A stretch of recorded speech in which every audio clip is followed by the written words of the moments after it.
Ciao amici, commento insieme a voi del canale YouTube il recente articolo che ho pubblicato sul blog. Vabbè, mi conoscete perché ho pubblicato un po' di roba sulle due ruote, quindi monopattini e biciclette, però in realtà mi piacciono tutte le due ruote e forse soprattutto le moto. Dunque, più che di moto vi parlo di scooter perché sto pensando di tornare sulle due ruote a motore a scoppio e nella mia analisi di tutte le possibilità che offre il mercato mi sono imbattuto in ehm, scooteroni di fascia media, quindi tra 300 e 400 centimetri cubici e la scelta, insomma, tra quelli che possono più fare al mio caso, dunque ufficio e qualche gita fuori porta, è quella che è l'oggetto del mio articolo. Quindi mi piacciono tendenzialmente i mezzi a ruote basse, dunque Honda Forza, Yamaha X-Max e Kimmo Exciting sono quelli che più mi hanno attirato, però nel confronto che vi sto per raccontare, ho considerato anche il Piaggio Beverly perché c'è una versione specifica che reputo particolarmente interessante e che potrebbe, anzi non potrebbe, di sicuro assolve perfettamente a tutto ciò che serve a me. Quindi procediamo con ordine. Cominciamo con... Aspettate che intanto entro sulla... Ok. Cominciamo con il primo, quindi banalmente in ordine alfabetico sono messi quelli a ruota bassa, poi c'è poi l'outsider che è il Beverly e l'ho messo alla fine.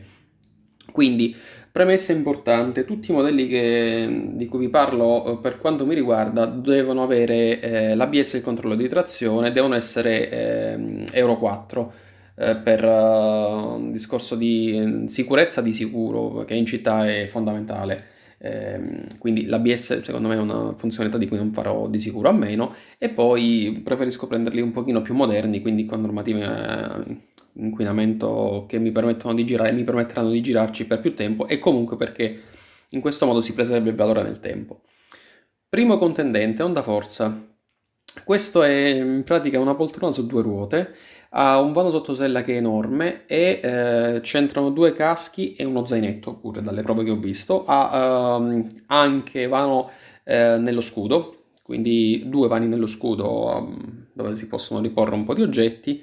E l'ultima versione, quindi quella dal 2018 in poi, secondo me è carina ed è quella che sto mostrando in foto. Poi ha un cruscotto molto tecnologico e essendo un'Honda diciamo che mi ispira solo tanta fiducia in quanto ha durata nel tempo e interventi di manutenzione il più possibile limitati. Di questo modello ho preso in considerazione solo le due versioni 300 e 350. Questo perché vabbè, la 125 non mi interessa, devo andare in tangenziale, quindi deve essere almeno un 150. Le versioni che potrebbero fare al caso mio sono quindi queste due che vi sto mostrando. E a essere onesto, il 300 con solo 25 cavalli mi lascia un pochino perplesso, quindi andrei probabilmente, preferirei un qualcosa di un po' più spinto, quindi diciamo, dovendo scegliere forse più mi orienterei sul 350, però anche il 300 non mi fa, non è male. E tra, nella sintesi che vi mostro qui, quindi pro e contro, di sicuro, come detto, vano sottosella grande. C'è poi una chicca, cioè il parabrezza è regolabile elettricamente tramite un pulsante nella versione proprio di mio interesse, quindi dal 2018 in poi, che è molto carino, soprattutto se ci si sposta fuori città, si può alzare, in città si può abbassare così, perché tanto non dà fastidio il vento, cioè una carineria che mi piace. Poi, come dicevo, interventi di manutenzione ogni 8000 km e ho messo il link pure al manuale di istruzioni qualora voleste approfondire la tematica. E chiaramente, essendo un'onda, è un assegno, si compra e il valore nel tempo, grosso modo, viene mantenuto. Come contro c'è quello che vi dicevo prima, il motore non è proprio brioso nella cilindrata più piccola, nel 300 cc, e anche come guida è un pochino più tranquilla, ripeto, comoda ma non sportiva. I modelli vecchi diciamo che non mi piacciono. Vi faccio vedere un po' cosa intendo. Guardate il primo, abbiamo le foto sulla prima riga, quindi il modello del 2000 fino al 2018 secondo me è tozzo da un punto di vista estetico e c'è un cruscotto, vabbè, analogico, classico. Dal 2018 in poi la forma è diventata aggressiva, il cruscotto è veramente bello, secondo me. Poi passo al modello al Kimco Exciting, questo è il più sportivo e come vedete le linee sono molto taglienti e secondo me aggressive, da notare la margheritina all'anteriore che mi fa impazzire e il doppio disco. È un 400, questo è a cavalleria da vendere, un po' meno spazioso del Kimco, non tanto in quanto a seduta quanto in termini di vani, perché il sottosella è più piccolo e quindi da questo punto di vista un pochino pecca, però recupera alla grande col motore che è una figata, è potente, è il più potente dell'8 che vi sto mostrando, c'ha quasi 34 cavalli, come poi leggerete qui con calma, e ha dal 2018 in poi un cruscotto molto moderno e molto futuristico.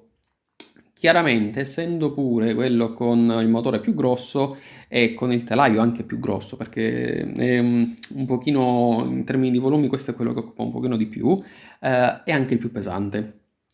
Quindi nella scheda sintetica che vi ho portato qui, come dicevo, motore di sicuro più potente, comportamento sportivo. Il cambio d'olio in questo caso è citato ogni 6.000 km, proprio davano le istruzioni, e anche in questo caso vi lascio il link. Come detto prima, il doppio freno a disco a margherita, bellissimo. E dal 2018 in poi c'è il navigatore integrato nel cruscotto. Dovrebbe essere il primo scooter che ha questa funzionalità, che lo rende secondo me particolarmente carino. Poi vi faccio il confronto qui con le foto, vi faccio vedere che differenza c'è tra il vecchio e il nuovo modello. Tra i contro, ahimè, il vano sottosella è un pochino più piccolo e il più grosso, come detto prima, e il Kimco si svaluta rispetto all'Honda, quindi da questo punto di vista, comprandolo nuovo, rischiate, insomma, dovete sapere, dovete tener conto che il prezzo scende appena uscita dal concessionario più di quanto non succeda per gli altri modelli. C'è di contro che magari sul mercato dell'usato si possono fare dei buoni affari, quindi rapporto qualità-prezzo sull'usato molto alto per il Kimco.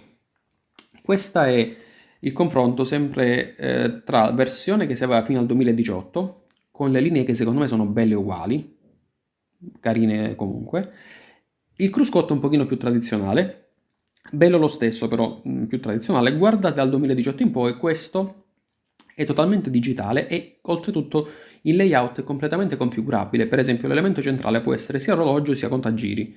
Questo secondo me è una cosa, una peculiarità interessante del Kimco. Passiamo poi a quello più equilibrato, quindi l'X-Max, il campione di vendite di questo segmento. Questo diciamo è un mix quasi perfetto tra gli due scooter che abbiamo visto, perché ha l'abitabilità quasi come il Forza, leggermente più piccolo il vano sottosella, ma permette comunque di mettere due caschi integrali. Ed è però più sportivo rispetto al Forza e quindi si avvicina da questo punto di vista un po' più al Kimco. E in questo caso ho preso in considerazione due versioni, cioè ce ne sono tre di versioni, 250, 300 e 400. Ho scartato il 250 perché aveva intervalli di manutenzione troppo ravvicinati, quindi ogni 3000 km secondo me è un pochino troppo poco quello che si può fare, come in termini di chilometraggio tra un intervento, quindi tra un cambio all'olio e l'altro, mentre il 300 e il 400 hanno interventi di manutenzione più ogni 5000 km. Qua vi riporto un pochino le caratteristiche. Diciamo che entrambi hanno potenza sufficiente per fare tutto ciò che mi serve, quindi sia andare al lavoro sia gite fuori porta, con il 300 che è un pochino più leggero rispetto al 400 come ci si aspettava, quindi forse un pelino meglio per la città. Poi, scheda sintetica, come detto, ampio vano sottosella è il miglior compromesso, come avevo detto prima, cambio olio, quindi tagliandi ogni 5.000 km e anche questo, come l'Honda, è in pratica tiene bene il valore nel tempo, dunque, come detto prima, è un assegno circolare che vi portate dietro. Di contro ho detto non eccelle in nulla, che non è necessariamente un male, però proprio per enfatizzare il fatto che è effettivamente un compromesso. Poi sembrava abbastanza ruba, soprattutto se lo lasciate fuori, questo è un fattore che, insomma, di cui dovete tener conto. E altra cosa, guardando sul mercato dell'usato, ho visto che in tanti non hanno l'ABS, quindi questo è un problema che, insomma, o meglio, è un'indicazione che vi do perché se fate la ricerca, magari una cosa che io personalmente guardo, se vi interessa, se avete la stessa fissazione come ce l'ho io con l'ABS, magari fateci caso. E poi ho aggiunto invece uno scooter a ruota alta, che è il Beverly, l'ho chiamato l'Outsider. Questo perché il 350 del Beverly ha un motore molto generoso, ha un'abitabilità non come l'X-Max e come il Forza, però il sottosella permette di mettere comunque due caschi jet, oppure un integrale e un casco jet, ha i vani nel retroscudo e la ruota alta per la città me lo rende più preferibile a tutti gli altri perché San Pietrini e rotaie del tram diciamo che sono molto molto insidiosi e personalmente col monopattino mi sono incastrato una volta, quindi faccio particolarmente caso a queste cose e questo in città è quello che si dovrebbe destreggiare meglio proprio per via di queste ruote alte. Poi esistono diverse versioni del Beverly, 300, 350 e 400. Per quanto mi riguarda, il 300 ha una cavalleria scarsa, 22 cavalli, e quindi un pochino penso che andrebbe in affanno nelle gite fuori porta. Il 400 invece ha un peso un po' più alto, ma quello che un po' mi ha fermato, diciamo, non me lo fa preferire, è che per avere un Euro 4 bisogna puntare a un modello a partire dal 2021, quindi il mercato dell'usato non ha tanti mezzi che Euro 4 da poter scegliere. Dunque, il 350 è quello più equilibrato che si trova in versione Euro 4 già dal 2016 e una caratteristica che batte tutti è che ha intervalli di manutenzione ogni 10.000 km. Questo molto interessante per quanto mi riguarda. Dunque, scheda sintetica, come detto prima, vano sottosella ampio, non quanto l'X-Max e il Forza, ma ampio. Ruote alte significa maggiore sicurezza, quindi questo è importante su fondi sconnessi. Manutenzione ogni 10.000 km, grande. Poi rispetta la normativa Euro 4 già con i modelli in produzione dal 2016 e ha sempre ABS e controllo di trazione di serie. Anche questa è una caratteristica importante